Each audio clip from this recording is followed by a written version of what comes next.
Still pretty low. Testing 1 2. Testing 1 2. Testing 1 2. Test. Okay, I'll just.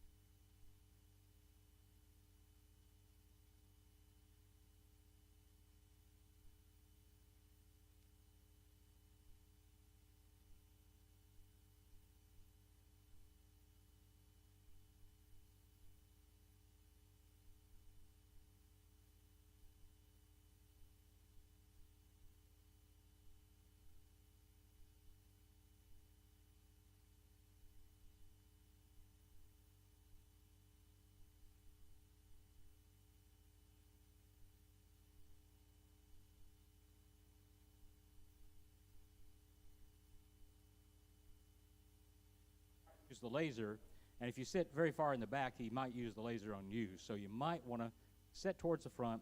You can see the screen, and then probably see the laser pointer as well.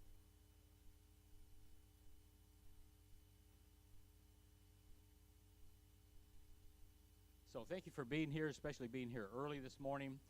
We appreciate everybody's attendance.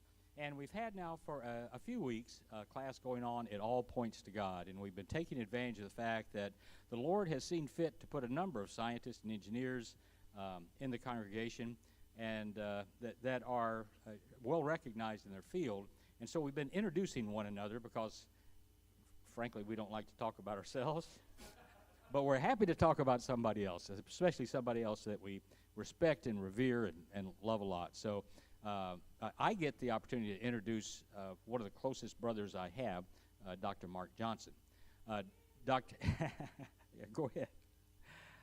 So Mark received his Bachelor of Science degree in agronomy at Kansas State, went on to get his master's in soil chemistry there, and then did his PhD work at Cornell University in 1986. Mark then moved in to work for the United States Environmental Protection Agency, has worked there for, it doesn't say here, how many years, Mark? 40 years. 40 years. In that time, Mark has developed quite the reputation as being a well-respected scientist. Mark has gone all over the world. He didn't include that in his talk, but he's gone everywhere from here to Russia and beyond, giving talks to scientists in very unique work that he's been able to do. And then he was given responsibility to oversee a number of other PhDs in the program on his work. I knew Mark was famous. I personally knew Mark was famous when Nora and I were in Las Vegas, Nevada. And we went to the nuclear testing atomic testing facility, a history facility in Nevada. We were looking at the various little displays they did, and they were doing a kind of a 30-second rotating clip of scientists working in various places there. And Nora looked and she said, "That looks like Mark Johnson." And I said, "No, it can't be Mark Johnson." And I looked at it and said, "That looks just like Mark Johnson." So we called Mark, and he had no idea, I don't think at the time, that he was famous at the atomic testing facility. But sure enough, he had been out in the facility. He was way out on a board, kind of leaning way over it. It looked pretty precarious at the time. But there was Dr. Johnson doing his thing.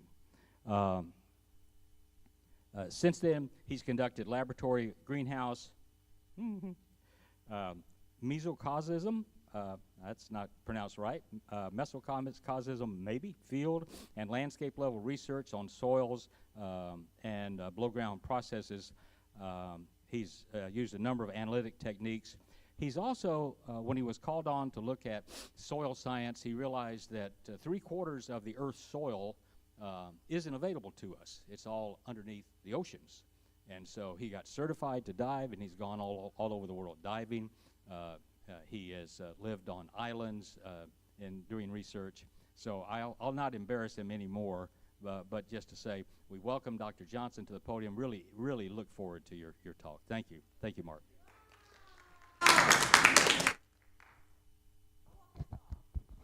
You don't have to do that every time, but every once in a while. Thank you, Frank. Let's start with a word of prayer. Heavenly Father, we are indeed grateful to be in your presence today, to be gathered as your children. And God, everything about creation points to you. And God, we want to be people that not only accept the gift of creation, but we see you in it and can share that with other people. This morning, I want to thank you for the career I've had, and I pray for humility in presenting it, and also the ability to communicate at a level that people can understand, and not at a level that is obtuse and obscure. Thank you for this morning, and I just pray that you be with us, and may the material that you help me prepare be interesting and useful and accessible this morning. This is our prayer in Christ's name. Amen. Again, well, thank you for being here. There's a backstory on everything that Frank said. I will have to highlight a little bit about the atomic testing facility, because we had a project, and it was interesting because we were looking at the effects of elevated CO2, which is tied into climate change, right? The CO2 in the atmosphere is increasing. And on desert shrubs and what was happening below ground. So I'm a soil chemist, and my specialty is soils, but I also had a specialty in root processes and dynamics. And next week, or the next time I share with you, I'm going to give you some information from that work that really points to God, which I think is fascinating. But anyway, we had this study at the Nevada test site, which is the place where we did 2,500 below-ground nuclear tests. And it was a very, secure facility, and the only caveat was we couldn't touch the ground. So everything we did had to be suspended and hanging, and that's why I was precariously perched. Okay, I'm getting the signal. Any higher.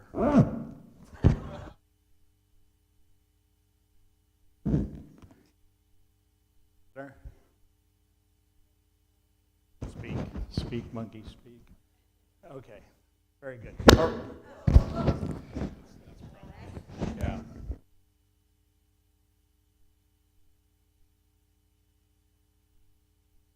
To that, but that would be bad. Okay, let's get moving here. I'm a little nervous doing this presentation because I'm following Jose, who's got a super polished presentation he's done for years. And he and I have talked about that scale from his cosmology, and I've worked at the nanoscale, and I've thought about bringing it down. I hear Frank talked about some of the processes that occur at the nanoscale that make some of his work possible. Then following archaeology, which I'm really interested in.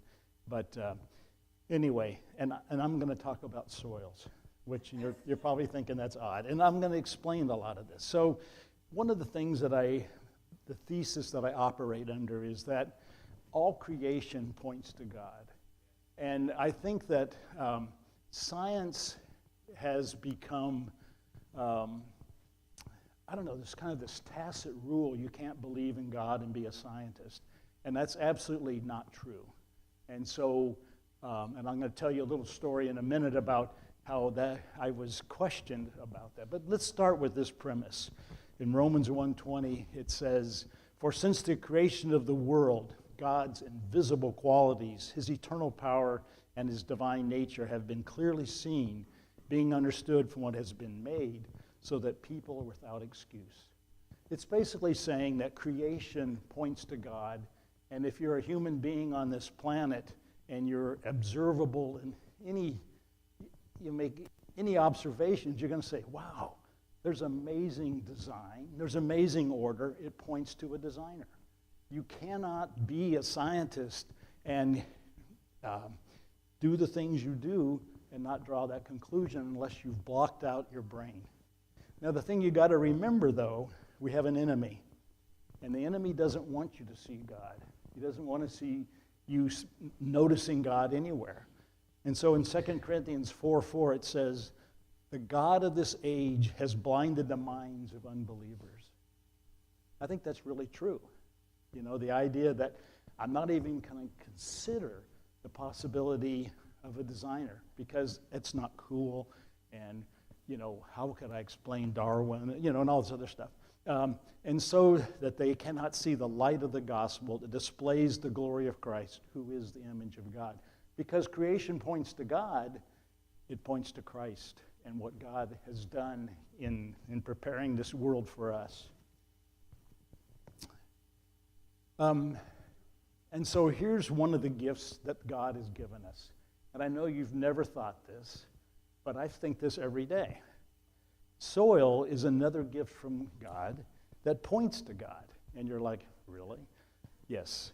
And what I really would challenge you to do is to read the Genesis account of creation more than once, several times, because there's details in there that really point to what God is doing. As and I like to talk about this, He's provisioned the earth for us to live here. You don't go on a camping trip without being organized, thinking about the food and water and what you're going to eat and drink. And God didn't create this place knowing it was going to be populated by people without provisioning it for us to be here. You think about, we have air to breathe every day. You ever, and you think about, well, maybe you don't even think about this stuff because it happens naturally, right? If you've ever flown over Amazonia, you know, you're hours and hours and hours of forests.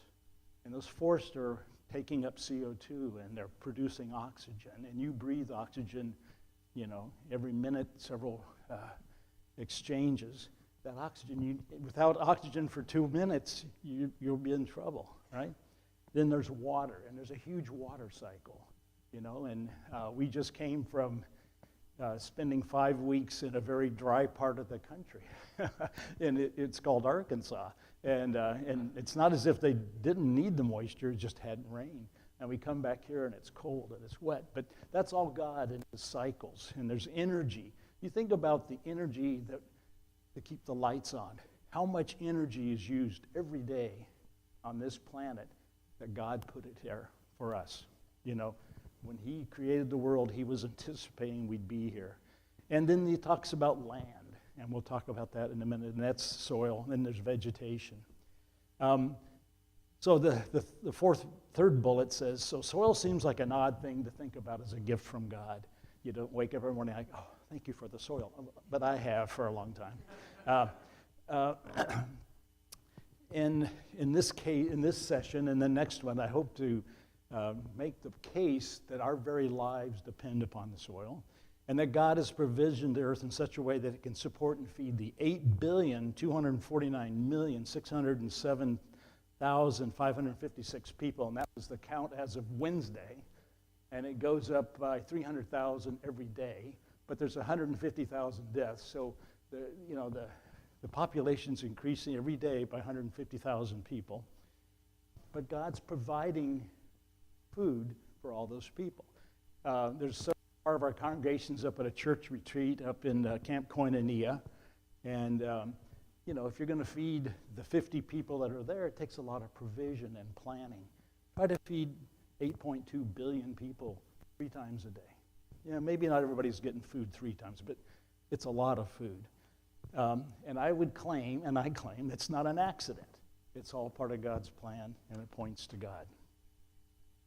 You have to pay attention during this lecture, because it is going to be a lecture, not a lot of interaction, because there's going to be a quiz and there's a prize, right?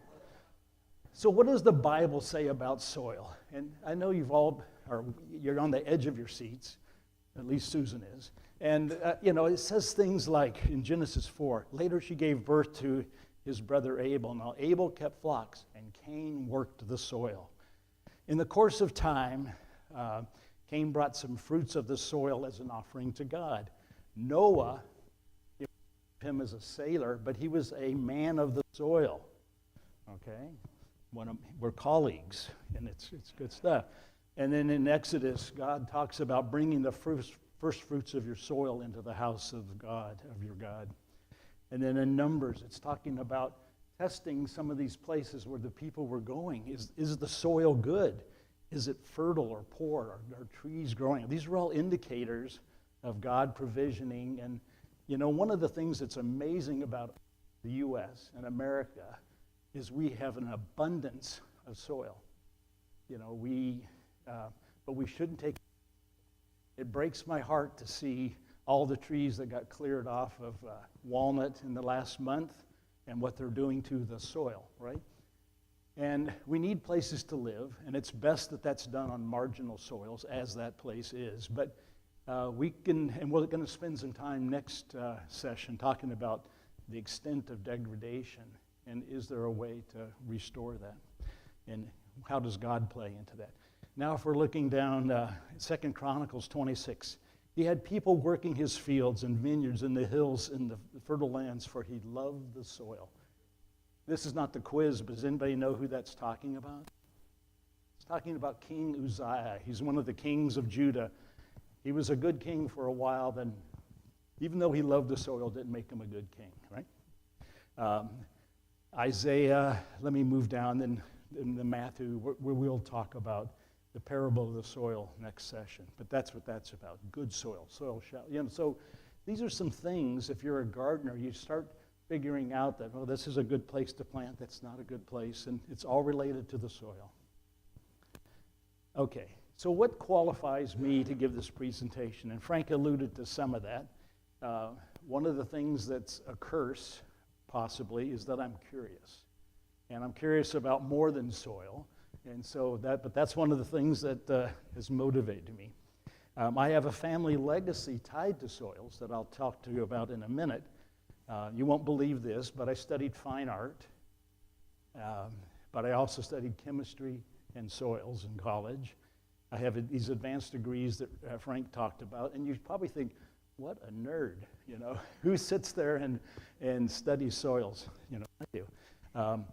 And this is part of I've had the privilege to author or co-author more than 100 scientific articles on soils.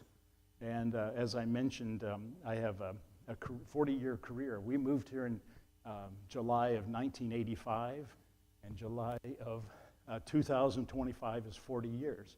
I retired August 1st, okay? So that's 40 years. It went by fairly quickly. Okay, and probably the most important qualification is this is my license plate, okay? It's true.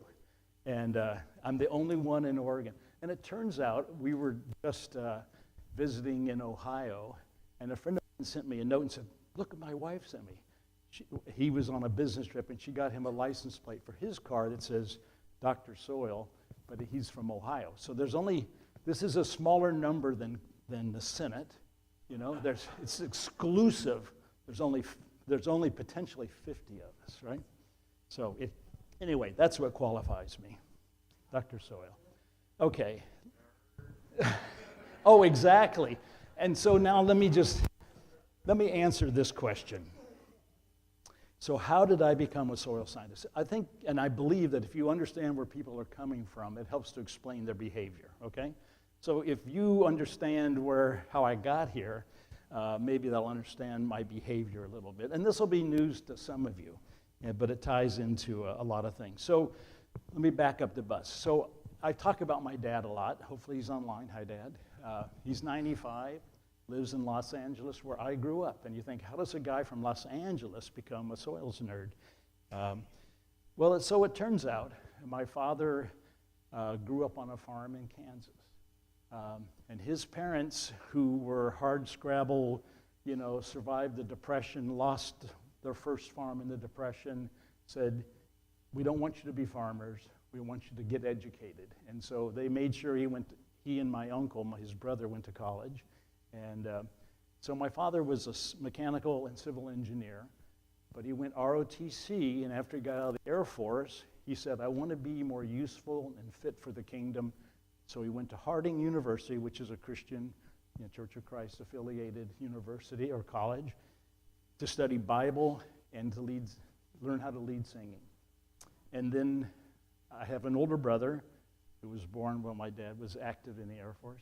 And then I was born, and that ended his dreams of more education in the Bible. And so we returned to the family farm in Kansas, and he got hired by the Army Corps of Engineers. And you've probably heard of them. They build projects for the government, and he was the chief engineer on ballistic missile bases in the Midwest.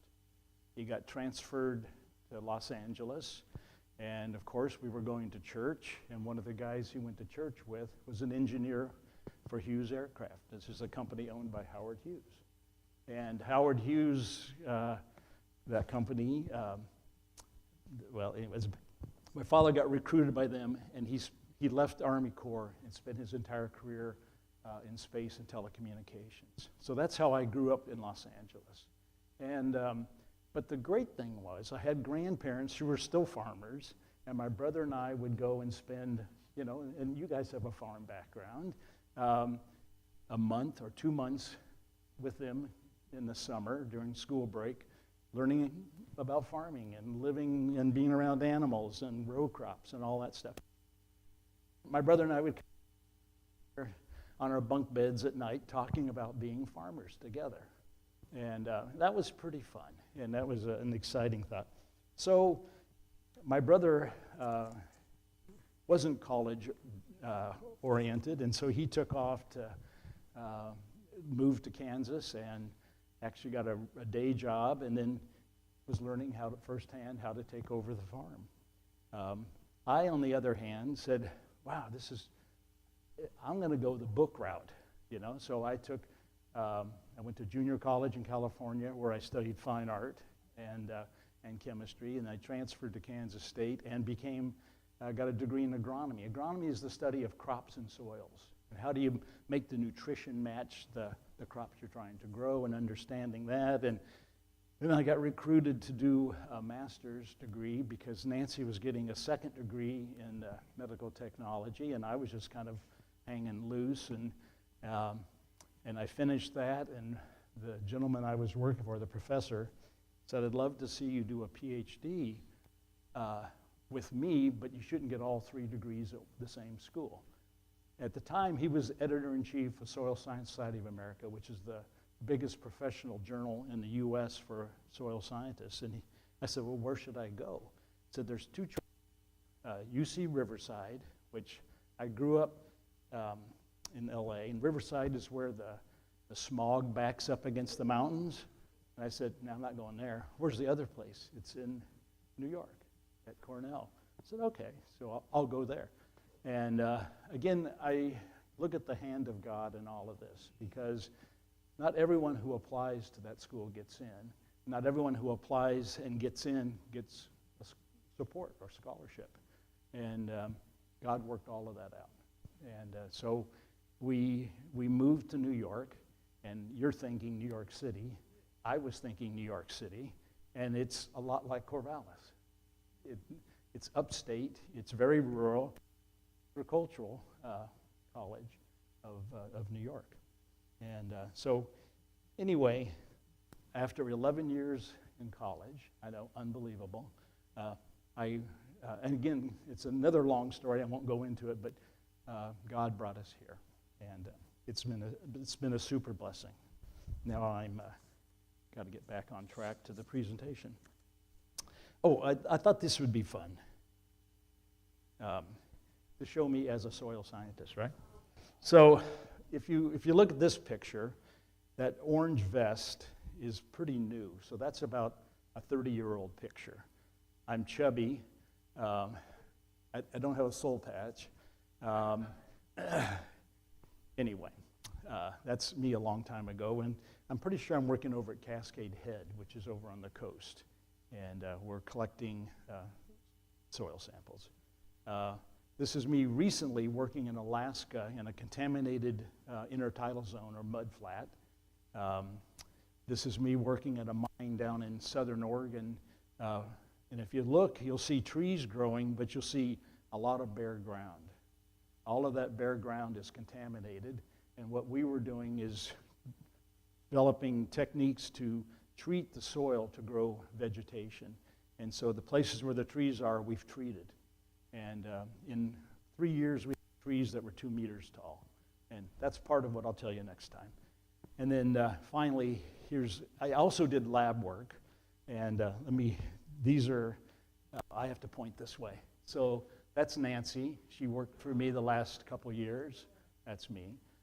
This is Tomotsu Shirayama. He'll be 90 next July. He's one of my technicians, and this is Mike Bowman, also one of my technicians. And now that I've left EPA, Mike is having to take over some of my responsibilities. And he said, he calls me almost every week needing my help. Like, oh man, he's doing the paperwork. He said, after all these years, I thought that you were just up in your office sleeping. And you were actually doing paperwork to keep the money coming. I said, that is in fact true. Okay, now let's get serious. But now you know where I'm coming from, and hopefully it's a little more believable. I mean, I did field work, I did lab work, I did a lot of paperwork. Okay. So what in the world is soil? And you probably all like, well, it's that stuff that's out there, and you don't want it in the house, you want it out there. But there are clinical definitions of what soil is. But I will tell you, soil is not dirt. And at my retirement gathering, Brother Roland irritated me by bringing a sample of soil, ? Dirt, ? Anyway, you want to irritate me, call it dirt, because that's profaning something I almost view as sacred, right? Soil is a gift from God, don't profane it, right?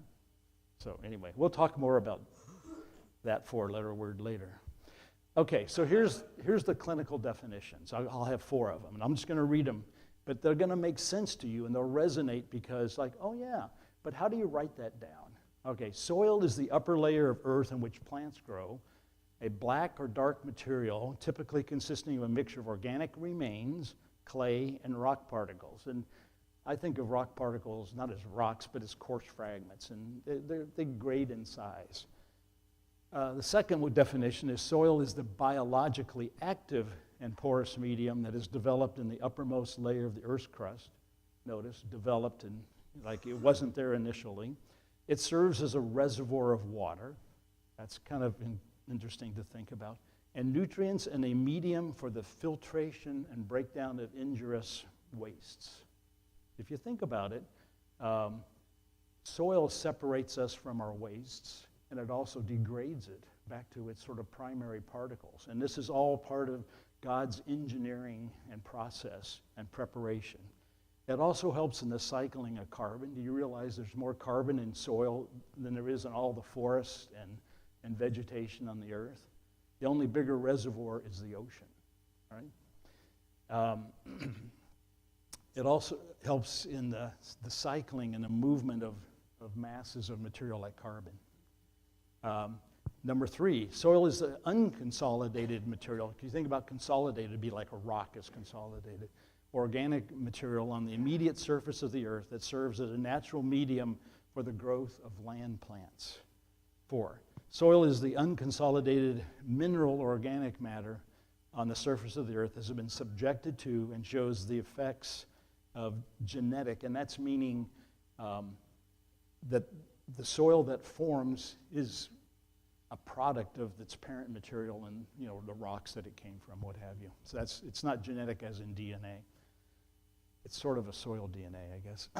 And of environmental factors of climate, including water and temperature, and we'll talk about that, and macro and microorganisms conditioned by relief acting on parent material over a period of time. So you get the feeling for this is what soil is and sort of where it comes from, and hallelujah, we have soil, right?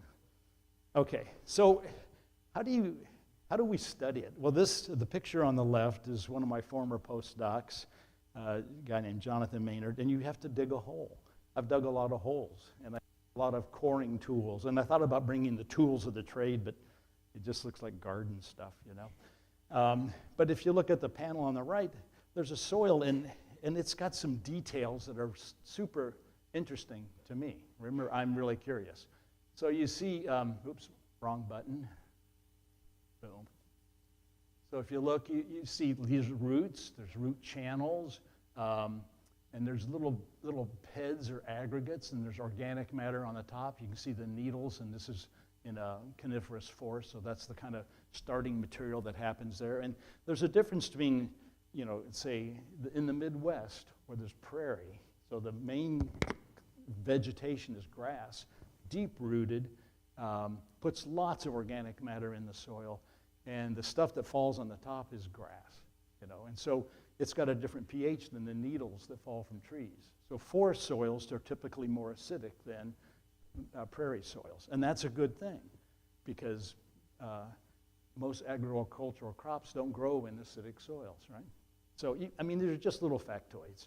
But anyway, it's pretty exciting to look at. This is a soil. You remember I showed you that site where I was tilling stuff into the contaminated soil? This is what that soil looked like before it was contaminated. And what's exciting about that is you see, as soil scientists, we start describing this material. The OI is organic, unbroken down material. OE it's more broken down. And then we get into the A, and you see these little, this is what golf tees are really good for. It's separating these horizons, as we call them, which are parallel to the surface, and as the soil gets older, those get deeper, and the color develops, and you get properties. And so this is some of the stuff we do in describing soils. And then this is Jonathan again. He did not dig this. I paid someone to do that. But this is a soil that's 2 meters deep. It's developed in volcanic ash, which we have a lot of around here because of the volcanoes that we live close to. And so you don't see boulders or rocks in this material. So it's a very clean soil. But you see the golf tees again?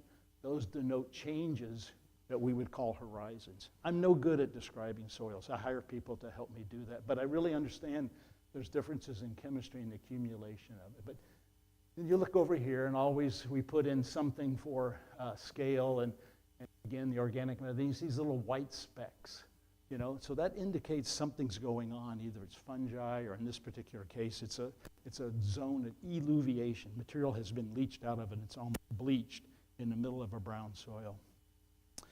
Okay, this is getting ready for the quiz. Did you know that all states have a state soil? And here's the quiz question. Does anybody know the name of Oregon state soil? And if you do, there's a prize. What? What's that? Is it PE loam? Or loam of some sort? No, it's not. Clay. What's that? Clay. No, it has a name.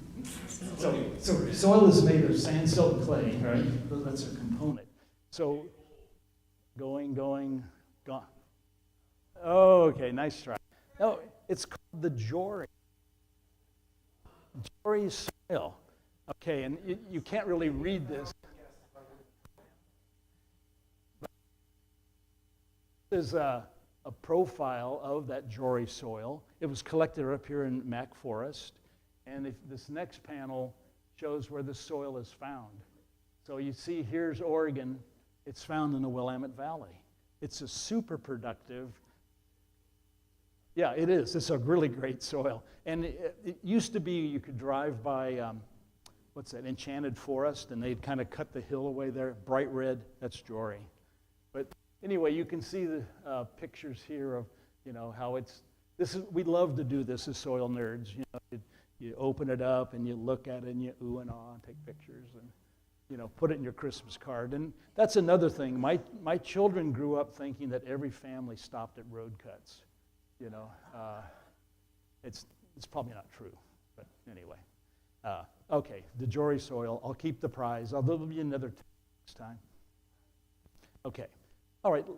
Who made and who makes soil? And I say that because God made the initial amount of soil, but he continues to make soil as we speak. Soil is continuing to be formed, and it's a good thing. It's not a scary thing. But if you look at the Genesis account, we see these things. On day 1, God creates day and night. Day 2, he created the sky. Day 3, he creates the land that produced the vegetation. And so it doesn't say soil, and I don't know enough about ancient languages, but it'd probably be the same thing. But here's what it says literally. And God said, water under the sky be gathered in one place, and let dry ground appear. And it was so. God called the dry ground land, and gathered waters he called seas, and he saw that it was good. I got to say it like that. It's good. Then God said, let the land produce vegetation, seed-bearing plants and trees on the land that bear fruit with seed in it according to their various kinds, which is great, interesting language, because Noah, when he takes all the animals, he talks about kinds. It's just like rabbits are one kind, snakes are another kind, these kinds of things. They're different. And it was so.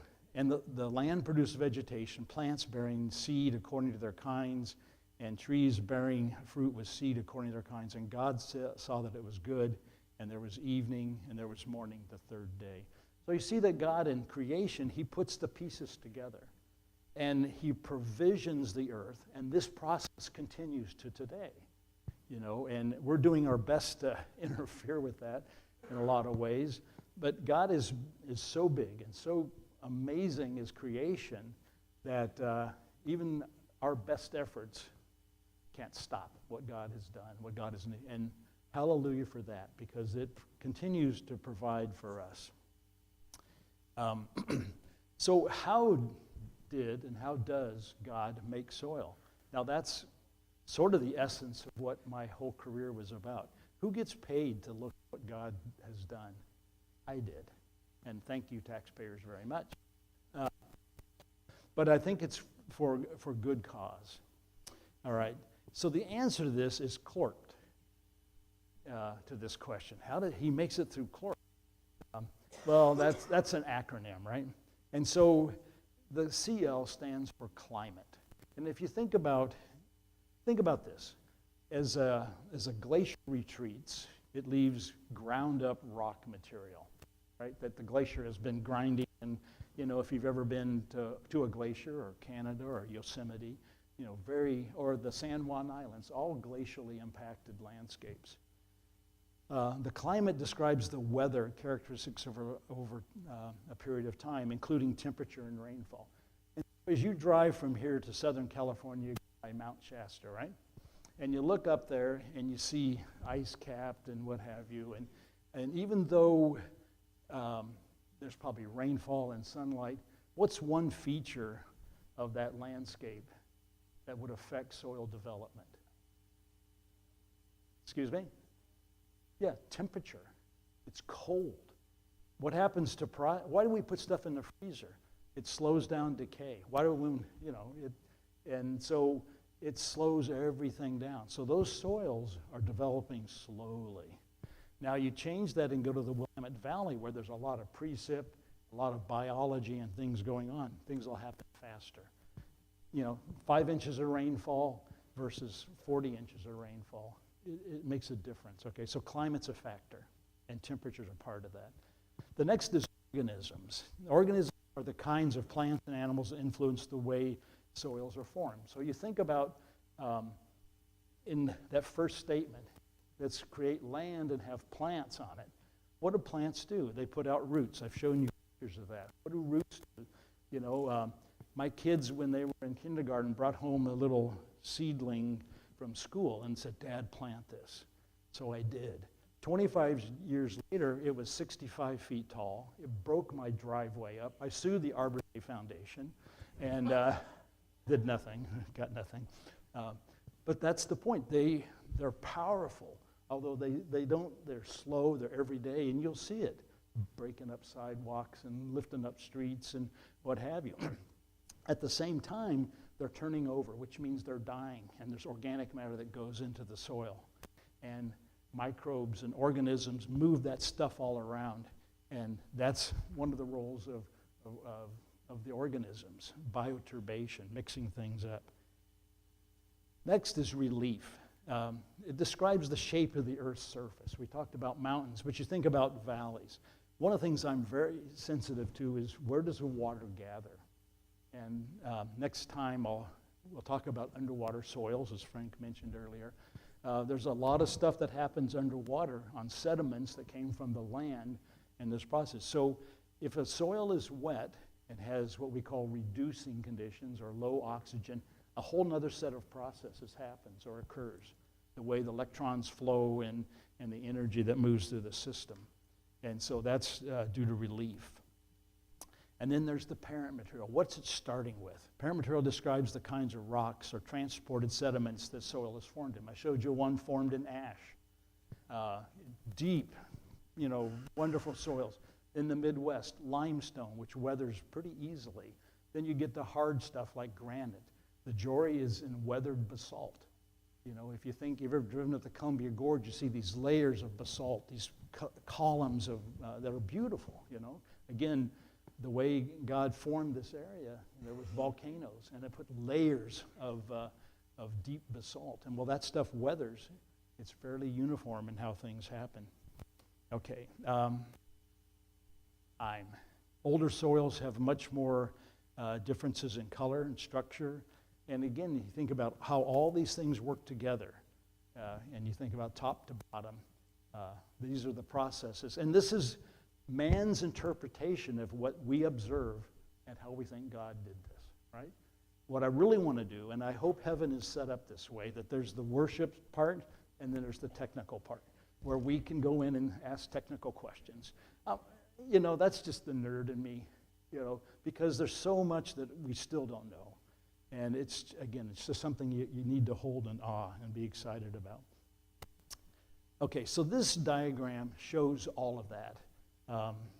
And I borrowed this, but if you think about panel on the left, so here's rock. Let's just say it's starting this way. And how do you get rock to fall apart?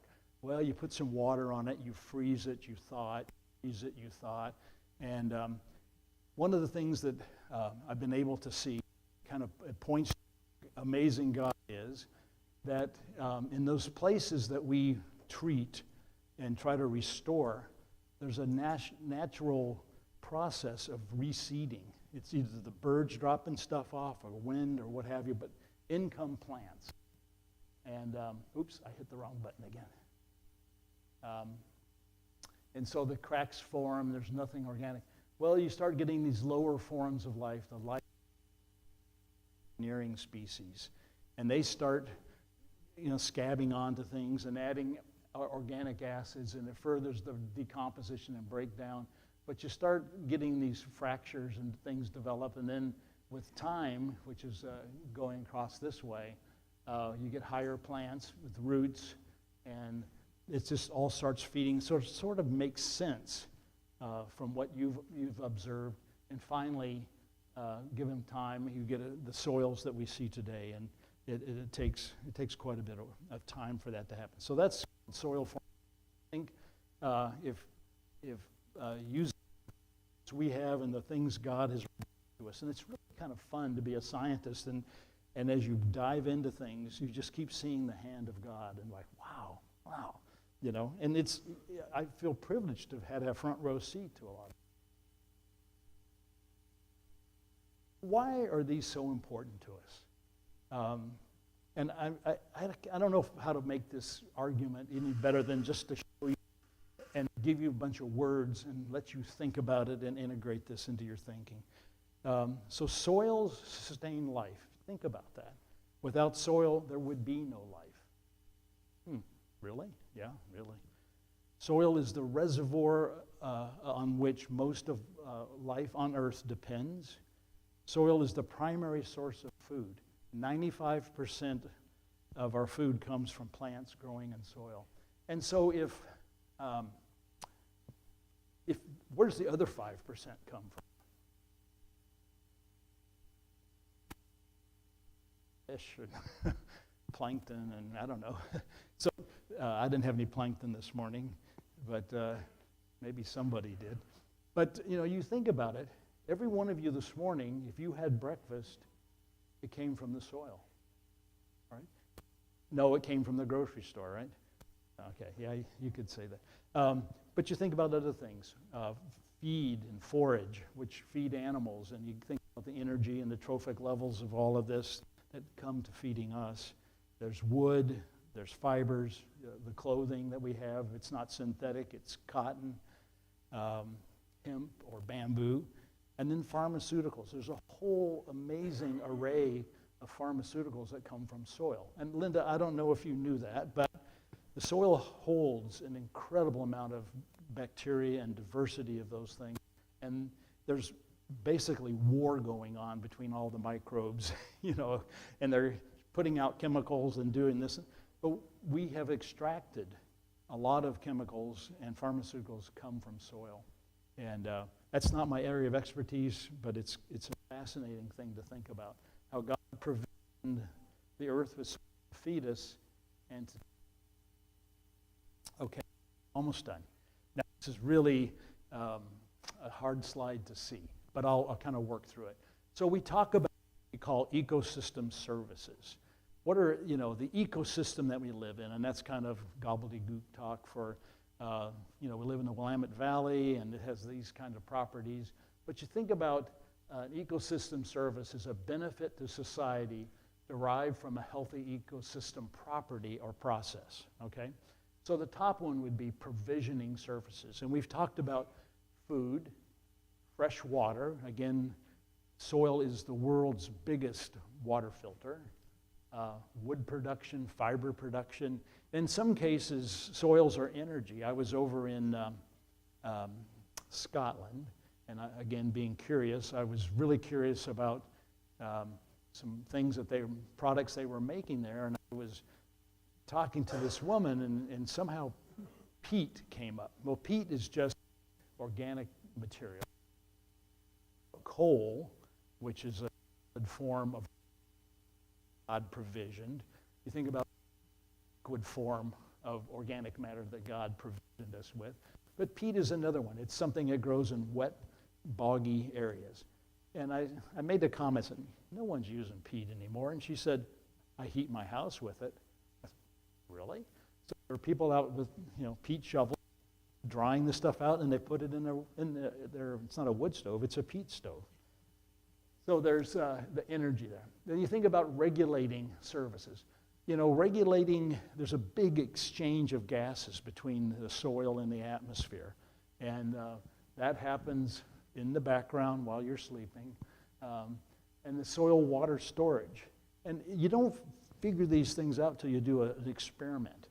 And we did a study, and I don't think I'll spend a lot more time about it in the next session, but we brought in soil in 2 meter, 1 meter by a meter deep chunks and put it in chambers, and we instrumented, and we started growing trees in it. And the whole idea was to look at an elevated CO2 and temperature environment and what happens to all the carbon allocation and movement of nutrients to the system. And the one thing that I figured out was you can put water in the soil and it'll stay there unless you put plants in it. Plants remove the water. That's not right. Okay, this is actually almost my last slide. Okay, then you think about regulating climate, floods, erosion. It's important. When they cut out all the trees in Louisiana and had a hurricane, they took out all the stabilization in the coastal system. Cultural services, aesthetic. We like flower gardens. Bouchard Garden depends on soil. Cemeteries, separating ourselves from our decomposing selves. Recreation, soccer fields, hiking, educational. There's a lot you can learn. Then supporting services, nutrient cycling, habitat, biodiversity. Again, all tied to soil. Okay, here's the question. What has soil done for you today? And then I'm going to be a little funny. Just know that what it's done for you is a gift from God. He thought of you when we set this up and put these things in motion. And then this is a kind of a historic day on John Kennedy. Ask not what the soil can do for you. Ask what you can do for the soil. All right. Let me give you a preview of next time. We're going to talk more about how soils work. I would love to launch into the nitty-gritty, the chemistry, the physics, and I will a little bit. I don't want to have you sleeping any more than you already are. Then I want to show you some examples of evidence for God and just the beauty of what he's done in soils and creation. We're going to talk about the parable of the soils, and then we're going to talk about soil degradation and restoration, which we can have a role in. because it all ties into food security and being on this planet. But again, we need to depend on God, and this points to God and what he's done. And so I think there's one more slide. It all points to God. So that's round one. Round two is November 2nd. And put that on your calendar and be out of town, and you won't have to listen to me again. No. Anyway, yeah, sure. So, in our Bible class, we talked about a passage in the Old Testament that the land that you possess, God will bless you, but he will curse your enemies. So two settlements of God's people and then the pagan people. The pagan people, their crops don't do as well, and so on and so forth. I was wondering I'll repeat the question, Frank. Oh, okay. I was wondering your take on that. For instance, today in North and South Korea, same soil at one time and two different systems. Yeah. So North Korea has not done well with their soil, and South Korea has, and so one nation produces enough to feed itself, the other one has to import food. Yeah. Well, you know, so here's the question. I'm repeating it for the audience at home. And the question is, you know, you have two political systems that are vastly different, and they're connected and have the same soil base to work from. And one succeeds feeding itself and the other does not.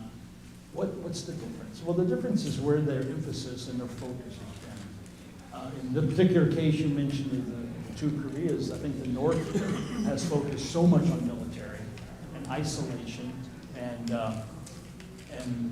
really dumbing down people that they've shot themselves in the foot. Russia did the same thing. Why can't Africa feed itself? They've been there a long time. They have all the resources they need. That's a conundrum I can't figure out. But a lot of it has to do with what your focus is.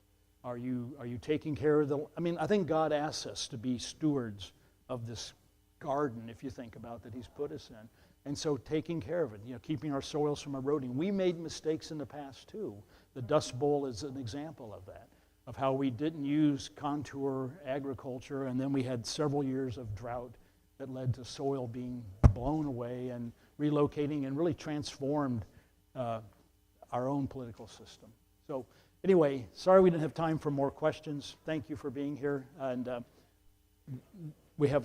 this is the 6-minute warning for church, I guess. Thank you.